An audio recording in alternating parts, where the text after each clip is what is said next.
ওই জিনেদের মধ্যে অসংখ্য গণিত জিন ছিল।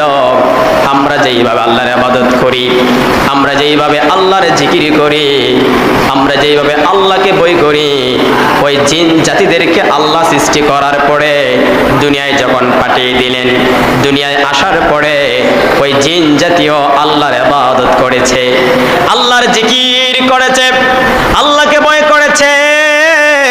জিন জাতির মধ্যে অনেক আল্লাহওয়ালা ছিল, অনেক আল্লাহওয়ালা ছিল, আল্লাহকে ভয় করত। কিন্তু ওই জিনদের মধ্য থেকে একটা জিনের নাম ছিল তারান্নুস। ওই তারান্নুসের গর্ভ একটা সন্তান জন্ম নিয়েছে যার নাম ছিল হামুস। ওই হামুসের বয়স হয়েছিল ৩৫,০০০। চিল্লায়া বলেন সুবহানাল্লাহ।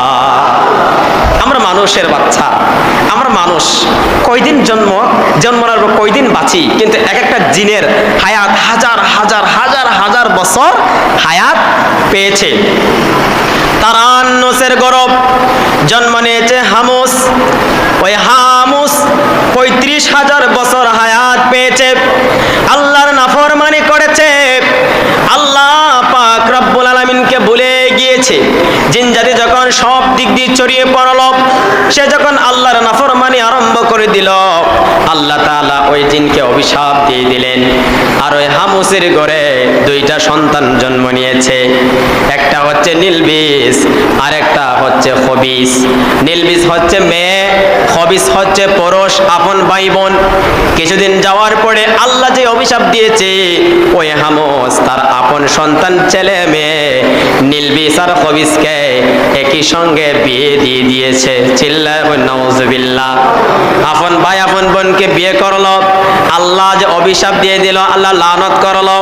ওই নীলবিস আর খবিস যখন বিয়ে করেছে, ওই নীলবিস আর খবিসের বিয়ের পরে তাদের মধ্য থেকে একটা সন্তান জন্ম নিয়েছে, যেই সন্তানের নাম হচ্ছে মিস্টার মালাউন ইবলিস, আবার যার নাম ছিল আজাজিল।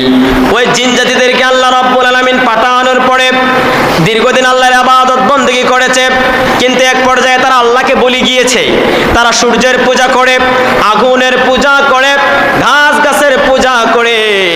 আল্লাহকে যখন বলে যায়, আল্লাহ রাব্বুল আলামিন যখন দেখলেন এই পৃথিবীতে জিনেরা মারামারি শুরু করে দিয়েছে, রক্তপাত আরম্ভ করে দিয়েছে, হিংসা বিদ্বেষ শুরু হয়ে গিয়েছে, এর একজন আরেকজনের সঙ্গে মিলে না, তারা যখন মারামারি করে আল্লাহকে ভুলে যায়, আল্লাহ রাব্বুল আলামিন জিবরাইল আলাইহিস সালামকে ডাক দিয়া বললেন, ও জিবরাইল যাও রে যাও, ওই জিন